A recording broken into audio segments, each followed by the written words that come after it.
नमस्कार। आज हम एक बहुत ही दिलचस्प कहानी की गहराइयां में उतरेंगे। हाँ। कहानी का नाम है एक युवा शेर की दुविधा। हमारे पास ना इस कहानी से जुड़े कुछ खास अंश हैं। अच्छा। हाँ, जो हमें इसके नायक जे, उसके सफर और जो उसके सामने कश्मकश आती है उसे समझने में मदद करेंगे। बिल्कुल। और ये कहानी सिर्फ एक शेप शिफ्टर मतलब रूप बदलने वाले शेर की नहीं है। सही। ये तो पहचान, वफादारी और हाँ सही गलत के बीच चुनाव करने की एक बहुत ही उलझी हुई दास्तान है असल में। हाँ, और कहानी की शुरुआत ही देखिए कितनी अनोखी है। एक पहाड़ी शेर का बच्चा है जे, जो इंसानी रूप भी ले सकता है। उसके पिता उसे कहते हैं, देखो इंसानों से दूर रहना। चेतावनी देते हैं। हाँ, खतरनाक होते हैं वो। लेकिन जे के मन में तो अरे जबरदस्त उत्सुकता है इंसानों को जानने की। वहीं से मतलब सारा द्वंद्व शुरू होता है उसका। बिल्कुल। और ये उत्सुकता ही है जो उसे अपने परिवार से दूर ले जाती है। अच्छा। वो इंसानी रूप धर लेता है हम्म। और इंसानों के बीच रहने लगता है। हम्म। फिर एक परिवार उसे गोद लेता है। हम्म। कई साल गुजर जाते हैं ऐसे ही और जय को धीरे धीरे लगता है कि भाई उसकी शेर बनने की शक्ति जो है कमजोर हो रही है। हाँ कमजोर होती जा रही है, जैसे वो अपनी असली पहचान ही खो रहा हो। और यहीं उसका जो अंदरूनी संघर्ष है वो और गहरा हो जाता है ना। बिल्कुल। एक तरफ तो वो इंसानी परिवार है जिसने उसे पाला प्यार दिया, दूसरी तरफ उसकी अपनी जड़ें, उसकी वो खोई हुई शक्तियां, वो मतलब कहाँ का है, कौन है आखिर वो, ये सवाल तो उसे बहुत परेशान करते होंगे ना। बिल्कुल। और ये सिर्फ आप देखिए दो प्रजातियों का संघर्ष नहीं है। अच्छा। ये किसी भी उस इंसान का संघर्ष हो सकता है जो मान लीजिए दो संस्कृतियों या दो पहचानों के बीच में फंसा हो, संतुलन बनाने की कोशिश कर रहा हो। हाँ हाँ, सही बात है। एक तरह की ये यूनिवर्सल दुविधा है। उसे समझ ही नहीं आता कि उसकी वफादारी आखिर है किसके प्रति। इसी बीच कहानी में एक और टेंशन चल रही है बाहर की दुनिया में। खबरें आ रही हैं कि जानवर, पक्षी, ये सब अजीब तरह से एकजुट हो रहे हैं। अच्छा। और इंसानों पर हमले कर रहे हैं। जैसे किसी हवाई जहाज पर बहुत सारे पक्षियों ने हमला कर दिया। अरे बाप रे। हाँ, ऐसी घटनाएं हो रही हैं और वैज्ञानिक हैरान हैं। उन्हें समझ नहीं आ रहा कि ये अचानक सब क्यों हो रहा है। देखिए ये जो बाहरी उथल पुथल है ना, हाँ। ये कहीं ना कहीं जे के अंदर जो चल रहा उसी का आईना है। अच्छा, कैसे? दुनिया में इंसानों और जानवरों के बीच तनाव बढ़ रहा है और जे के अंदर भी तो वही जानवर और इंसान होने का द्वंद्व चल रहा है। हाँ, ये तो है। तो सवाल उठता है, क्या ये हमले वाकई जानवरों का गुस्सा है या फिर इसके पीछे कोई और है, कोई योजना? ये सवाल कहानी में आगे बहुत अहम हो जाता है। फिर जे की जिंदगी में एक नया मोड़ आता है। उसके जो इंसानी माता पिता हैं, हाँ। वो उसे आगे की पढ़ाई के लिए एक खास स्कूल भेजते हैं। उन्हें लगता है शायद जगह बदलने से, माहौल बदलने से जे को कुछ बेहतर महसूस हो। एक कोशिश। हाँ, तो रास्ते में एक रात वो लोग होटल में रुकते हैं। वहां जे देखता है कि कुछ भेड़िए पास की एक फैक्ट्री की तरफ जा रहे हैं। फैक्ट्री की तरफ। हाँ, उसे बड़ा अजीब लगता है, भाई भेड़ियों का फैक्ट्री में क्या काम हो सकता है।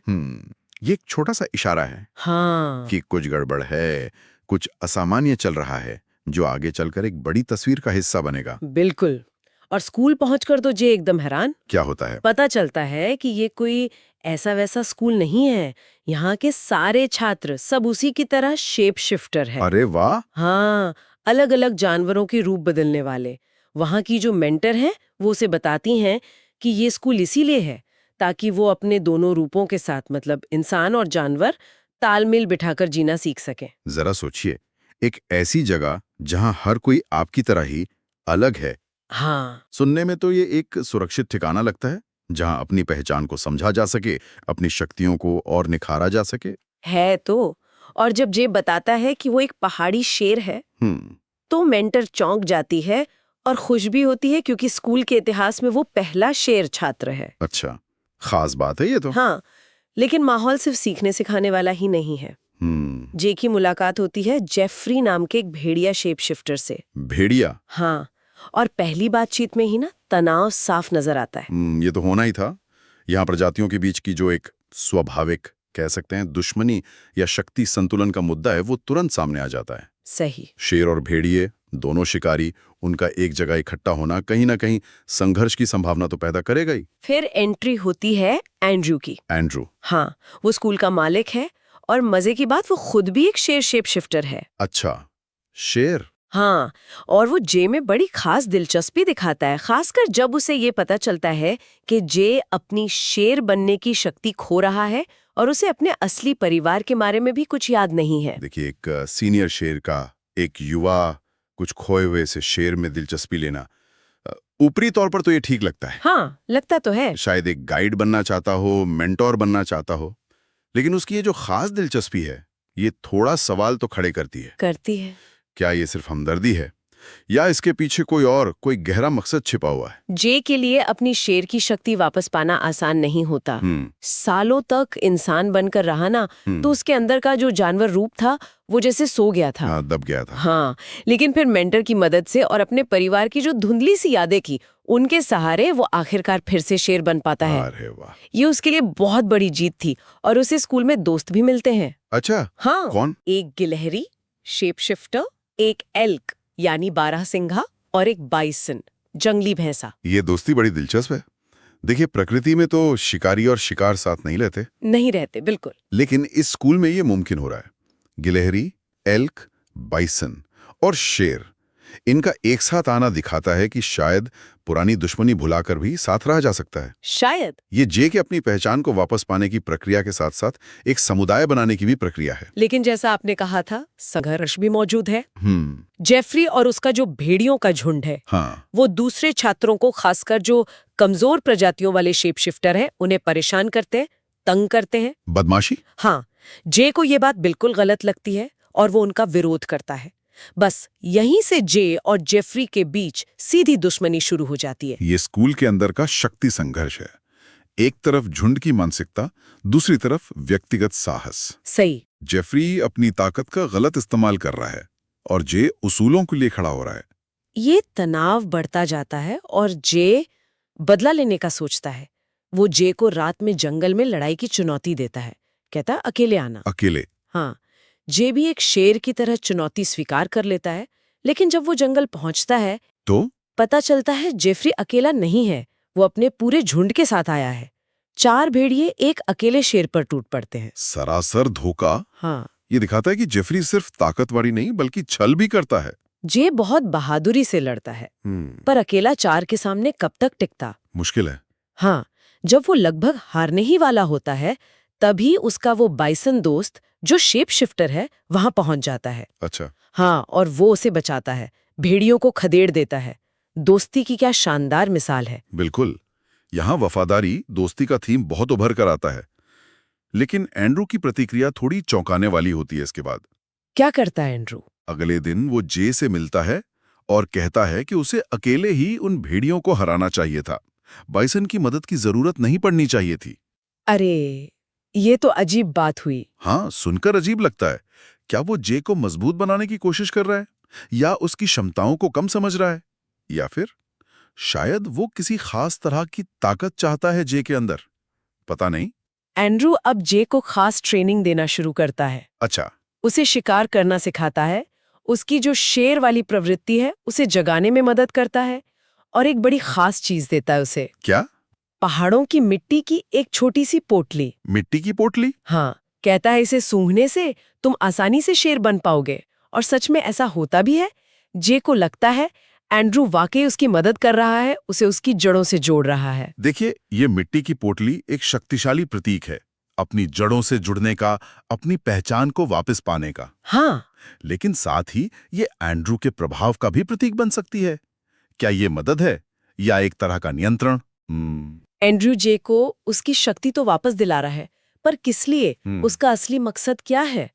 उसका अंतिम लक्ष्य क्या है? और इसका जवाब बहुत जल्द मिलता है, और बड़े ही चौंकाने वाले तरीके से। कैसे? जे की जो एल्क दोस्त है ना, हाँ, वो बारहसिंघा वाली। हाँ, उसे शायद एंड्रू पर पहले से शक था।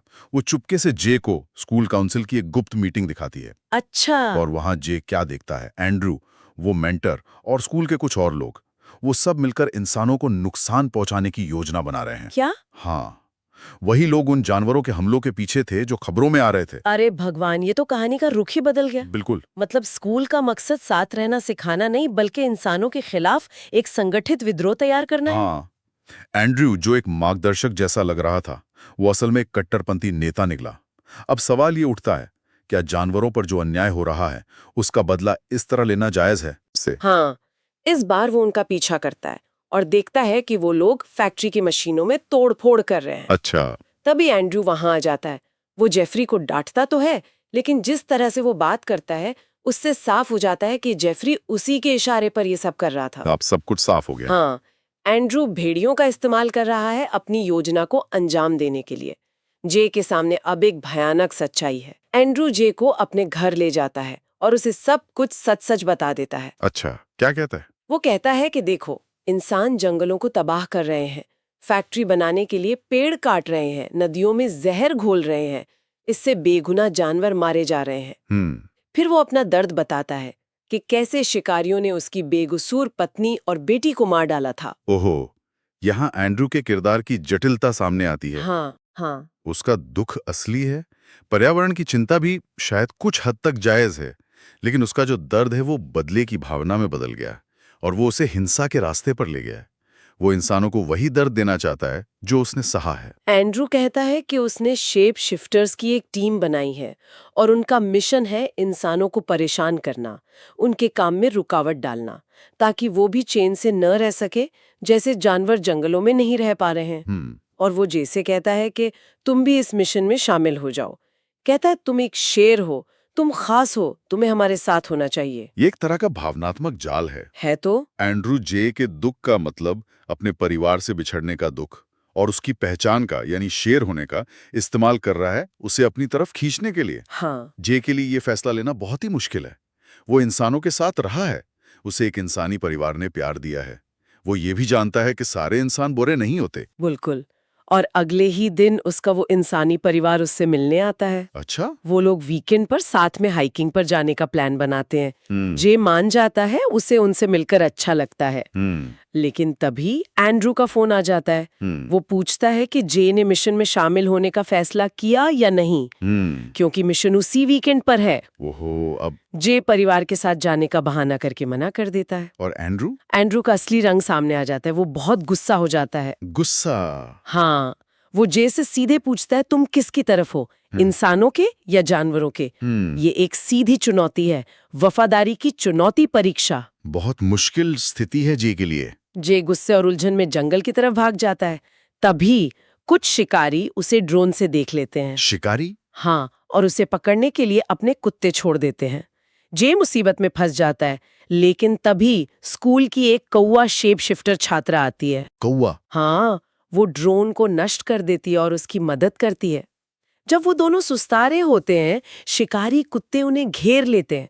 जे घबराहट में अचानक इंसानी रूप में बदल जाता है। कुत्ते भी चौंक जाते हैं उसे देख के, और ठीक उसी वक्त एंड्रू वहां पहुंच जाता है। एंड्रू का ठीक समय पर पहुंचना ये महज संयोग तो नहीं लगता? बिल्कुल नहीं लगता। और वो जे को एक ऐसी खबर देता है जो उसे पूरी तरह तोड़ देती है। क्या खबर? एंड्रू कहता है कि उसे पता चला है कि जे का जो असली शेर परिवार था वो भी शिकारियों के हाथों मारा गया था। क्या? ओहो। ये खबर तो जे के गुस्से और दुख को एकदम चरम पर पहुंचा देगी। हाँ। एंड्रू ने सही वक्त पर सही चाल चली है। वो जानता है कि ये खबर सुनकर जे जरूर उसकी तरफ आ जाएगा। और बिल्कुल ऐसा ही होता है।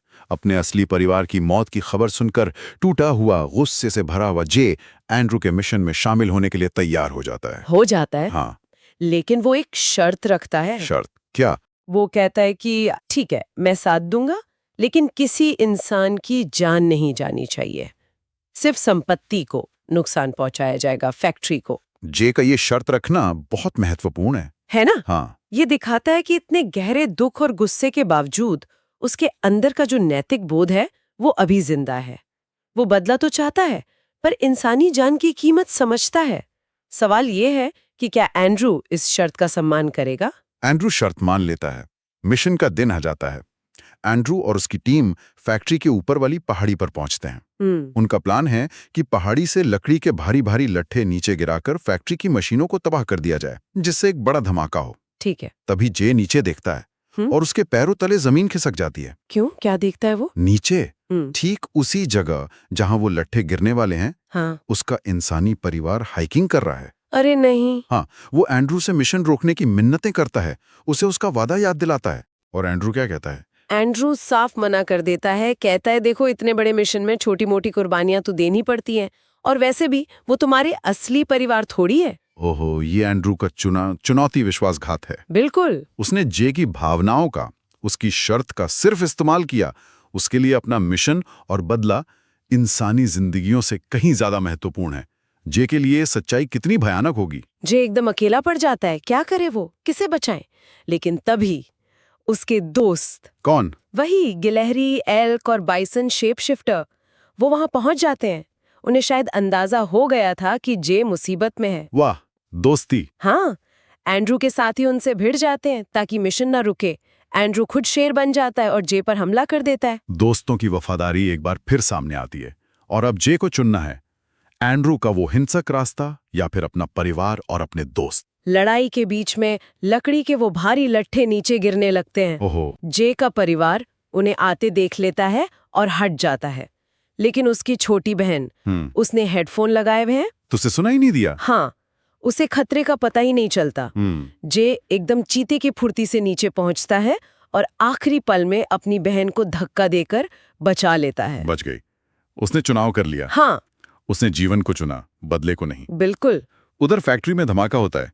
एंड्रू का प्लान तो सफल हो जाता है, लेकिन जे का परिवार पूरी तरह सुरक्षित है। जे गुस्से में एंड्रू पर चिल्लाता है कि तुमने झूठ बोला, तुमने वादा तोड़ा। जे समझ जाता है कि एंड्रू का रास्ता नफरत और तबाही का रास्ता है और वो उसका रास्ता नहीं हो सकता। सही। वो अपने दोस्तों के साथ वापस स्कूल लौटता है।